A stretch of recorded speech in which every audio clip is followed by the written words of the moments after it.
အာဆင်နယ်ကိုကလေးတစ်တိုင်းနဲ့ရှင်ဖိုက်ခဲ့တဲ့ချယ်ဆီ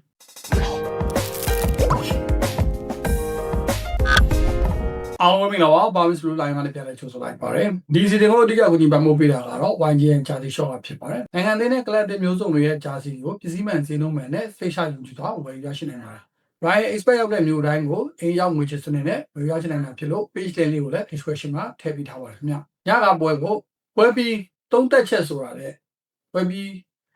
းအမြင်လေးပေါ့ဗျာကျွန်တော်ကတော့ဘောလုံးပညာရှင်မှမဟုတ်တာဝါသနာရှင်ဆိုတော့မနေ့ကကျွန်တော်ပြောခဲ့တဲ့အတိုင်းပဲကျွန်တော်တရေကြောက်90ရာခိုင်နှုန်းနိုင်မ20ရာခိုင်နှုန်းရှုံးမို့30ရာခိုင်နှုန်းကျွန်တော်တို့ပြောခဲ့တယ်။နိုင်တဲ့ကိုထွက်လာတဲ့အချိန်မှာတော့ကျွန်တော်တော်တော်စိတ်ထဲမှာစိတ်မသက်မသာဖြစ်တယ်ပေါ့နော်။ပုံမှန်လေးပြောယုံကြည်ချက်မရှိဘူးပေါ့။ဘာလို့လဲဆိုတော့ risk take လည်းမပါဘူး။ Gusto လည်းမပါဘူး။ Obama လည်းမပါဘူး။ငကိုကလေးကကိုင်စီတို့ကပွဲပယ်ပါဆိုတော့ risk take ကိုကွင်းထဲမှာကစားမယ် Gusto ညာဘက်ချမ်းမှာကျွန်တော်ကအဲ့လိုတွေးထားကိုတို့တွေးပါတယ်ကျွန်တော်ရှေ့မှာပြောခဲ့တာ။ဒီလူစင်းနဲ့ကတော့ပြီးတော့အာဆင်နယ်ဘက်ကလူစင်းကိုကြည့်လိုက်တော့လုံးဝ first line နဲ့ဒီထွက်ချလာတာနော်သွားပြီလို့ဒီလူစင်းနဲ့ကတော့ဂိုးပြက်ပြီးနေတူတယ်လို့မနေ့ကလည်းကျွန်တော်ပွဲချုပ်မှာပြောခဲ့ပါတယ်အရင်တော့ကလို့ရုပ်ပြက်စင်းပြမရှုံးရင်ပြီးရောဗျရှုံးလဲကျွန်တော်ကတော့ဒီဘောတိတ်ခံစားမှာမဟုတ်ဘူးဒီလိုပြောခဲ့တယ်ဒါပေမဲ့တကယ်ကစားသွားတဲ့အနေအထားကိုကြည့်ရတဲ့အခါကျတော့ဒီပြတဲ့ရိုစီနီယာကထင်တယ်လောက်တော့ညံ့မနေဘူးဗျအဓိကညံ့နေတာကကိုယ့်ရဲ့နောက်တန်းနဲ့ကိုသမားတွေတချို့ကနည်းနည်းကျွန်တော်လည်းအမြင်ကွဲလွဲခြင်းကွဲလဲလိမ့်မယ်ပေါ့နော်နီးပြနဲ့ပတ်သက်လို့ရှိရင်ကျွန်တော်ဟိုနီးပြတဲ့ကိုအကောင်းမြင်လို့နဲ့လို့တွေးရတယ်ရှိတော့ရှိလိမ့်မယ်ပြောချင်တာကကျွန်တော်နီးပြတဲ့အကြောင်းပြောခဲ့တဲ့ဗီဒီယိုမှာလည်းပါတယ်ကျွန်တော်စိတ်ပူတာကကိုယ့်ရဲ့ကိုသမားနဲ့နောက်တန်းသူကစားပုံနဲ့ကိုယ့်ရဲ့ကိုသမားနဲ့နောက်တန်းကအဆင်ပြေမှာမဟုတ်ဘူးဆိုတဲ့အတိုင်းပဲအခုလဲအဲ့လိုပဲပွင့်လင်းပြောရပထမဆုံးဂိုးကိုကျွန်တော်မကြည့်လိုက်ရအောင်ကျွန်တော်အလန်ပေးအိတ်လိုက်တော့9မိနစ်လောက်အိပ်ပျော်သွားတယ်ဗျအိပ်ပျော်သွားတော့တဘိုးကဝေးနေပြီเนาะအဲ့ဒါကိုကျွန်တော်မကြည့်လိုက်ရအောင်ထားပါတော့ဒုတိယဂိုးဆိုလို့ရှိရင်ဗျာစမ်းချက်လုံးဝညံ့တာဒီလောက်ဘောလုံးအဲ့လိုမပြေးဘူးဗျာသူ့လက်ထဲကထွက်သွားတာအဲ့ဒါကတော့လုံးဝစမ်းချက်ညံ့နေတာပေါ့နော်ထားပါတော့ပြန်ပြောရမယ်ဆိုလို့ရှိရင်သူကဂိုးသမားအပေါင်နောက်တန်းနဲ့ကိုယ့်ရဲ့ဇုံထဲမှာဘေးတက်လုပ်တယ်အဲ့လိုဘေးတက်လုပ်ပြီးတော့မှကွင်းလေကနေပြီးတော့ကျွန်တော်တို့သူ့ရဲ့ final တက်ဆုံးတွေကိုတခါပြန်ပြီးတော့ဘောလုံးပြန်ထုတ်တယ်အဲ့ဒီကိုယ့်ရဲ့နောက်တန်းထဲမှာကိုယ့်ရဲ့ area ထဲမှာဂိုးသမားအပါဝင်ဘေးတက်လုံးနေတဲ့အချိန်ဆိုရင်ကျွန်တော်မှအသက်ရှူတော့မဝဘာလို့သက်ရှူမဝဘူးလဲဆိုတော့ကိုယ့်ရဲ့ကောင်တွေကြောင်းကိုသိနေလို့ဗျာတိလားဟိုဘက်က pressing ပေးတာမှန်တယ်သူကအဲ့လို pressing ကိုပေးစီချင်တာ pressing ပေးအပြုံးလိုက်ကြီးရောက်လာတော့မှကိုယ်လည်းထုတ်ပြီးတော့တောင်မန်တွေကိုပြန်ထုတ်အဲ့လိုသွားတာသူသွားတဲ့ပုံစံကစားဘက်ကကျွန်တော်မဝေဖန်လို့အစီပြေတယ်လို့လည်းပြောလို့ရတယ်ပြဿနာကသူကစားခြင်းနဲ့ပုံစံကိုကိုယ့်ရဲ့နောက်တန်းတဲ့ကိုသမားကလိုက်ပြီးတော့ကစားဖို့မလွယ်သေးဘူးဆန်းချက်ကခါတိုင်းမြင်တွေ့နေကြပုံစံဖြစ်တဲ့လောင်းဘောတွေเนาะကျွန်တော်တို့ဂျာအိုဘတ်ဒိုစီကို direct ကန်လိုက်တာမျိုးဟိုအရင်ကဆို Jackson စီကိုကန်လိုက်တာမျိုးတို့အဲ့လိုမျိုးပုံစံတွေကိုမမြင်ရတော့ဘူးကစားတဲ့ပုံစံကြောင့်အဲ့လိုပုံစံမမြင်ရတော့ဘူးနောက်ပါဘေးတက်တည်မယ်တည်ပြီးတော့မှကျွန်တော်တို့ကွင်းလေ Enzo စီကနေဒီမှာ Enzo စီက pass တွေလည်းတော်တော်များများမြင်ရတယ်ပြီးတော့ SC ပါတော်တော်လေးကိုကျွန်တော်သဘောကျတယ်ဟိုဘလောက်ပဲ rating မှာသူမစိမ့်မိမယ်လို့လည်းဟာဆက်ရဲ့နောက်ပိုင်းမှာကျွန်တော်တို့ Chelsea အသင်းအတွက်မြင်ရမယ့် traveler တယောက်လို့ကျွန်တော်ကတော့မြင်တယ်တချို့အလုံးတွေဆိုရင်2ယောက်3ယောက်ထွက်တယ်ဗျနော်ဟို5 minute အောက်ပို့တော့မထွက်သေးဘူးပေါ့ဒါပေမဲ့ကြော်စရာရှိတယ်ကြော်သွားတယ်ဖြတ်စရာရှိတယ်ဖြတ်သွားတယ်ဒါလေးတွေကတော်တော်ကောင်းတယ်နောက် net တူတော်မှလူတွေပါကြော်တယ်ဗျအဲ့ဒီပိုင်းလည်းတစ်ပိုင်းပေါ့နော်ကျွန်တော်ဟိုရှိမှပြောခဲ့တယ် Maresca တို့Pep Guardiola တို့ကပုံစံက system နဲ့ကစားတယ်လုံးဝကစားသမားက limitation ရှိတယ် SOP နဲ့အတိအကျ SOP ဆိုတာက standard operation procedure Maresca တို့ Pep တို့ကကြတော့အဲ့လိုပုံစံမျိုးဒီ format ထဲမှာလုံးဝအကန့်အသတ်ရှိတယ်ပေါ့နော်ဒီတိုင်းဆိုဒီတိုင်းပဲလုပ်ရတယ်အခု Leo Rosinia လက်ထက်မှာကြတော့နည်းနည်းအကန့်အသတ်ဖြေလျှော့ထားတယ်ပေါ့လုံးဝစီးမရှိဘောင်ရှိလုံးချင်တိုင်းမင်းတို့စိတ်ကြိုက်ကစားကြပုံစံမျိုးတော့မဟုတ်ဘူးပေါ့ဗျာဒါပေမဲ့အတိုင်းအတာတစ်ခုဒီဇာလမတယောက်ချင်းစီရဲ့ Pingo style နဲ့ကစားလို့ရတယ်ပေါ့ဒီပုံစံအတိုင်းဆိုရင်ကိုပါမာလည်းပို့ပြီးတော့ဟိုလော့လက်ကစားလို့ရမယ်ပို့ပြီးတော့ခြေစွမ်းတွေပြလာနိုင်မယ်လို့တော့ကျွန်တော်ထင်တယ်အခုတို့သတိထားမိလားတော့မသိဘူး Maresca လက်ထက်ကပါမာနဲ့ပိုချက်တီနိုလက်ထက်ကပါမာကနည်းနည်းတော့ကွာခြားတယ်ထားပါတော့အဲ့တော့ခုနပြန်ပြီးတော့ကြည့်ရမယ်ဆိုလို့ရှိရင်ဒုတိယပွဲမှာလည်းပဲလီယန်ရိုဇီနီယာရဲ့လူစားလဲမှုတွေကမှန်ကန်တယ် ဂါနာချိုထည့်လိုက်တာเนาะပြီးတော့ဘာလာလာရွှီရတော့ထားလိုက်ပါပဲဘာလာလာရွှီရတော့ဘာမှလုပ်လို့မရဘူးဆိုတော့တပွဲမှာအားကျွန်တော်တို့ high လေကြတယ်ဗာလဲတီတာကိုဘာလာလာရွှီဆိုငိမ့်နေဆိုပြီးတော့ကျန်တဲ့ဘိုင်းတွေကျွန်တော်သိအပြစ်ပြောစရာမရှိဘူးကစားသမားတူတယောက်ချင်းအဆင်ပြေတယ်အနည်းပြရဲ့ကစားကွက်လည်းလက်ခံပေးလို့ရတယ်တေးကြတာကတော့နောက်တန်းပဲအဲ့တော့နောက်တန်းနဲ့ပတ်သက်ရင်အခုနယူကာဆယ်ကတိုနာလီကိုလိုက်နေတယ်လို့ကြားတယ်နောက်ထပ်2ယောက်လောက်လည်းသတင်းတွေထွက်တယ်အကယ်၍ဒါဒီဇန်နဝါရီမှာနောက်တန်းဝယ်မယ်ဆိုရင်ရိုဇီနီယာကိုကြိုဆိုရတာမှန်ပေမဲ့မာရက်စကာအတွက်တော့နည်းနည်းမတရားဘူးလို့မြင်တယ်ဗျာဒီနောက်တန်းကြီးကိုသူလိုချင်တဲ့ ball playing defender ပေးပါတစားစားអော်ခဲ့တော့ကကြတော့မပေးဘဲနဲ့ဒါမှမဟုတ်fan တွေကိုချွေးတိတ်တာလားပေါ့နော်ဒီဇန်နဝါရီမှာတော့နောက်တန်းခေါ်မယ်ဆိုတဲ့အတန်မျိုးတွေထွက်နေတယ်ပေါ့နော်ဂိုးသမားကဒီတိုင်းဆိုရင်ကျွန်တော်ထင်ပါတယ်ဂိုးသမားက Mike Panda ကိုပဲပြန်ခေါ်ပြီးတော့ Roganson ကိုနဲ့ Sanchez ကို Strabo ကိုပြန်ပို့မလားတော့မသိဘူးအလဲလဲလုပ်မယ်လို့ကျွန်တော်တို့ထင်နေတယ်ပေါ့နော်ဖြစ်ချင်မှလည်းဖြစ်မှာပေါ့ဘာလို့လဲဆိုတော့လက်ရှိနီးပြရဲ့ကစားဝက်ပုံစံနဲ့ဆိုလို့ရှိရင်ဂိုးသမားကတော့ရေးချင်ဂိုးသမားကဗျာနောက်တန်းတယောက်လိုမျိုးဘေးတဲ့အထက်မှာဝင်ပြီးတော့ကစားနေတာအဲ့တော့သူတို့အဲ့လိုကစားနေတဲ့အချိန်မှာလည်းကျွန်တော်မှတကယ်အသက်ရှူမပေါ့သိလားဘယ်လိုပြောမလဲဗျာကိုယ့်ကောင်တွေကိုယုံကြည်ချက်မရှိဘူးပြီးတော့ပထမဦးဆုံး line နဲ့ကြည့်လိုက်ရတဲ့အချိန်မှာ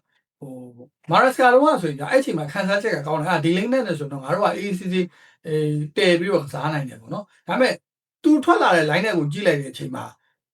သွားပြီးတော့ကိုပြက်ပြီးလို့ထင်တယ်ဒါပေမဲ့တကယ်ကစားတော့အဲ့လောက်ဒီညံ့မနေပြန်တော့ဘူးဗျပထမဆုံးကိုကတော့တချို့ကလူကျုံနဲ့လူမကျုံပြောကြတယ်ကျွန်တော်လည်း highlight တောင်ဘူးပြန်မကြည့်ရသေးဘူးဗျာမကြည့်လိုက်ရဘူးကျွန်တော်လည်းမသိဘူးကျုံလားမကျုံလားအနေထားတော့မသိဘူးဒါပေမဲ့ဒုတိယဂိုးကတော့ဆန်းချက်တော်တော်ညံ့တာဒုတိယဂိုးကတော့ဆန်းချက်တော်တော်ညံ့တာထားပါတော့ပြန်ပြီးတော့ခြုံငုံပြီးတော့ပြောရမယ်ဆိုလို့ရှိရင်ရက်ပိုင်းပဲရှိသေးတဲ့လီယန်ရိုဇီနီယာအနေနဲ့ကျွန်တော်ပွဲချိန်မှာပြောခဲ့တယ်လို့6နှစ်လုံးကစားသမားနီးပြအသင်အားလုံးနားလည်မှုပြည့်ဝနေတဲ့လက်ရှိအချိန်မှာအကောင်းဆုံးဖောင်ရနေတဲ့အာဆင်နယ်အသင်းကိုအခုလိုအနေထားကစားနိုင်တယ်ဆိုတာကလက်ခံပြီးလို့ရတယ်ကျွန်တော်ကတော့မဆဲသေးဘူးလက်ခံပြီးလို့ရတယ်အဲ့တော့ချို့ကပြောလိုက်မယ်ဒီနေရာမှာမင်းတို့ကတရေကြတော့လဲလက်ခံပြီးရှုံးတော့လဲလက်ခံပြီးနိုင်နေတာပေါ့ဗျာကို့အသင်းပဲကို့အသင်းကမနိုင်နိုင်ဘူးဆိုတာမရှိဘူးအသင်းတိုင်းနိုင်နေတယ်ဒါပေမဲ့လက်ရှိအခြေအနေအကြောင်းအချင်းရတယ်နားလည်လို့ရတယ်ဗျာလက်ရှိကို့အသင်းဘယ်လိုဖြစ်နေလဲကို့အသင်းကစားသမားတွေဘယ်လိုလဲဒါကိုနားလည်လို့လက်ရှိအနေထားရဆိုရင်ချက်စီအသင်းအနေနဲ့အရင်ပုံစံပြတ်မသွားအောင်မာရက်စကာရဲ့အထိုင်ကိုလီယန်ရိုဇီနီယာကသူလိုချင်တဲ့ပုံစံလေးတွေပြုပြင်ပြောင်းလဲမယ်အဓိကကတော့ကျွန်တော်တို့စိတ်ပူရစေစိတ်ပူရမည်ဖြစ်တဲ့နောက်တန်းနဲ့ကိုသမားကတော့ဆက်လက်စိတ်ပူရအောင်မယ်လို့မြင်တယ်ပြီးတော့ကျွန်တော်အရှိမချာတန်ပေါ်ပြီးမှလည်းပြောခဲ့တယ်တကယ်မြန်ဆန်တဲ့ပရီးမီးယားလိအသင်းတွေနဲ့တွေ့လာရင်ဒီလိုနောက်မှာသူဘေးတက်တဲ့ပုံစံကအလုပ်ဖြစ်ပါမလားဆိုတာကိုတွေးရတယ်အဲ့တော့အဲ့ဒီပြဿနာကိုဒီအာဆင်နယ်နဲ့ပွဲမှာမြင်ရတယ်ဒါပေမဲ့အဆိုးကြီးလည်းမဟုတ်ဘူးဗျာမဆိုးဘူးလည်းမဟုတ်ဘူးအဲ့လိုပေါ့90အနေထားတခုပေါ့လုံးဝမခံနိုင်တဲ့အနေထားလည်းမဟုတ်ဘူးအဆင်ပြေတယ်တွားလေးနဲ့သူခံနိုင်တဲ့တော့ခံနိုင်တယ်ဘာဖြစ်လို့လဲဆိုတော့အာဆင်နယ်ဆိုတာက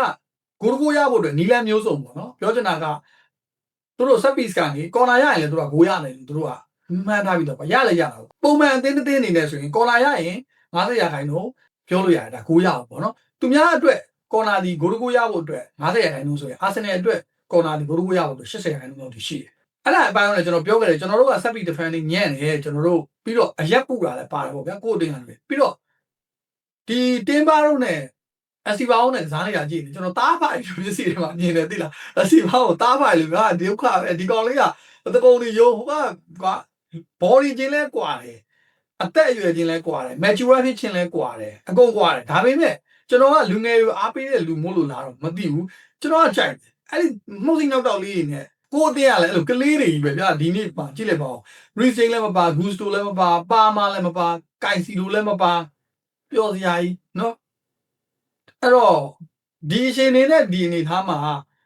ကျွန်တော်တို့နှစ်ကိုးပြန်ရခဲ့တယ်ဗျာတကယ်ဆိုရင်ဒုတိယကိုမပေးရရင်ပေါ့နော်ဒုတိယကိုတော့ဆန်းချက်မပေးရရင်တော်တော်လေးအခြေအနေကောင်းနိုင်သေးတယ်လို့ကျွန်တော်ကတော့မြင်တယ်အဲ့တော့ဆန်းချက်ဒုတိယကိုပေးလိုက်ရတာကြီးကတော်တော်ကိုဂွမ်းတယ်တတိယကိုကတော့ကျွန်တော်သိမပြောလို့ပါဘူးဒါပေမဲ့ဒုတိယကိုကတော့တော်တော်ဂွမ်းတယ်ပထမကိုကတော့ကျွန်တော်မကြည့်လိုက်အောင်ကိုယ့်ဘက်ကရသွားတဲ့ဂိုးတွေအဆင်ပြေတယ်ပြောချင်တာကဗျာအာဆင်နယ်နောက်တန်းဆိုတာကလက်ရှိအနေထားမှာတော်တော်ကြီးကိုကောင်းနေတဲ့နောက်တန်းလို့ပြောလို့ရတယ်ပြီးတော့သူတို့ fan တွေကိုယ်တိုင်လည်းကျွန်တော်တို့ရဲ့ချက်စီတရားဒီလုံး15ကိုပဲပေးရတဲ့ဗျာဒီနဲ့တော့လာရှင်လောက်တဲ့ဒီ height နေကြတဲ့နောက်တန်းဗျာအာဆင်နယ်နောက်တန်းဆိုတာ ဘလို့မကိုဖောက်လို့မပေါက်ဘူးဆိုတော့အနေထားကြီးသူတို့ hype နေကြတာကွာအဲ့ဒီနောက်တန်းကိုလူစုံတက်ဆုံကိုကျွန်တော်တို့ခြေစည်းတင်းက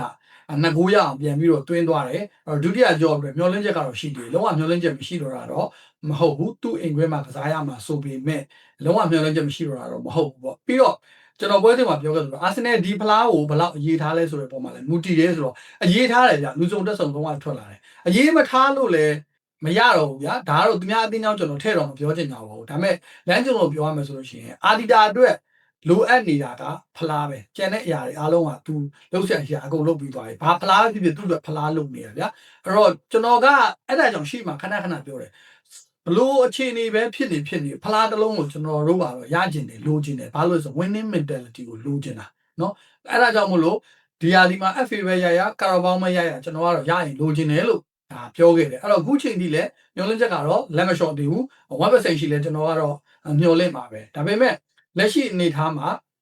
ဒီရိုဇီနီယာဒီအာဆင်နယ်ကိုတူတူတက်နဲ့ကစားသွားနိုင်ခဲ့တယ်ရုပ်ပြည့်စင်းပြည့်ဂိုးပြည့်ခြေပြည့်ကြီးဖြစ်မသွားဘူးကျွန်တော်အမြဲတမ်းပြောတယ်လဲရရှိတာလဲရှုံးနေမှုလားမာရက်စကားကြတော့အဲ့လိုမဟုတ်ဘူးတိုင်ပတ်နေတာလီယန်ရိုဇီနီယာကိုကျွန်တော်ဒီတစ်ချက်တော့အခုလဲကြိုက်ဆဲပဲနောက်တော့ဘာဖြစ်ဦးလဲမသိသူလူလဲဖို့အနေထားလိုအပ်တဲ့ချိန်မှာလဲရရှိတဲ့လူလဲသွားတယ်သူလူလဲတဲ့လူတွေကအလုပ်ဖြစ်တယ်ဘာရီယာရှိတာလွဲလို့ပေါ့ဘာရီယာရှိကတော့ဟိုတသားတို့ကြီးပြစ်ထည့်လိုက်တာမှအဆင်ပြေဦးမယ်ပေါ့နော်ဘယ်လိုပဲပြောဒီရှုံးပွဲကရှုံးသွားတယ်ဆိုပေမဲ့ဒီလူစီရင်နဲ့ဒီလူစီရင်ဒီနေထားနဲ့ဒီနေထားမှာဒီလောက်ပဲရှုံးတယ်ဆိုတာကကျွန်တော်ကတော့လက်ခံပေးတယ်ဘရိုတို့အနေနဲ့နိုင်ကျင်တာကိုကျွန်တော်နားလည်ပါတယ်ကျွန်တော်လည်းနိုင်ကျင်တယ်အဲ့တော့နိုင်သွားတဲ့လူတွေလေးတိုက်ရင်လည်းနားထောင်နေလိုက်ဘာဖြစ်လို့လဲဆိုတော့ကိုယ်တင်ရရှုံးသွားလေကိုယ်တင်ရဲ့နောက်တန်းနဲ့ကတော့မလွယ်ဘူးမိပြသည်လက်ခံပေးလို့ရတဲ့အရေးချင်းရှိတဲ့အနေအထားတစ်ခုမှရှိတယ်လို့ကျွန်တော်ကတော့မြင်ရတယ်ကိုယ်အသင်းမှာရှေ့နဲ့အလဲရလဲကစားသမားတွေကသူ့ဟာနဲ့သူ stand နဲ့ရှိပြီးသားပေါ့နော်စဉ်းစားကြည့်ဒီလက်လည်းမပါဘူးလေဗျာဒီလက်ကလည်းဘာလဲဖျားလို့ဆိုတာစိတ်ချမ်းသာတယ်ဗျာတရားမှမပါဘူးတကယ်ကောင်းတယ်နော်အဲ့တော့ဒုတိယကြော့မှာတော့လူဆုံးချင်းပါတယ်နော်လူဆုံးတက်ဆုံကိုမကြည့်အောင်ကိုယ်တရားကောင်းတွေကအနီးကပ်ယူလိုက်ဒဏ်ရာရလိုက်စိတ်တွေကိုညံ့နေရတယ်အဲ့တော့ဒုတိယကြော့မှာကျွန်တော်တို့ဆက်ပြီးတော့မျှော်လင့်ကြမယ်လောလောဆယ်တော့အနီးကပ်ဆုံးလာမယ်ပရီးမီးယားလိပွဲကိုကျွန်တော်တို့အာရုံစိုက်ကြတာပေါ့ပရီးမီးယားလိမှာတော့ကျွန်တော်နိုင်ပွဲရောက်သွားမယ်လို့ထင်တယ်ပွဲတင်တရားမကြည့်ရဘူးဘန်လီနဲ့လားမသိဘူးအတင်းကြီးတော့မဟုတ်ဒီနေ့ပွဲတစ်ပွဲလုံးရဲ့နှစ်ချုပ်ကိုပြန်ပြီးတော့ပြောမယ်ဆိုရင်နီးပြရိုဇီနီယာဒီကစားသမားတွေကိုသူ့နေရာနဲ့သူဘလို့လေးအဆင်ပြေအောင်ကစားအောင်လဲဆိုတော့မြင်တဲ့သူကစားခြင်းတဲ့ပုံစံသူပုံဖော်ခြင်းတဲ့ပုံစံကိုပေါ်အောင်ပုံဖော်သွားတယ်ပြဿနာကသူ့ရဲ့ကစားပွဲထဲမှာလိုက်ပြောစီမျောတဲ့ကိုယ့်ရဲ့နောက်တန်းနဲ့ကိုသမားကတော့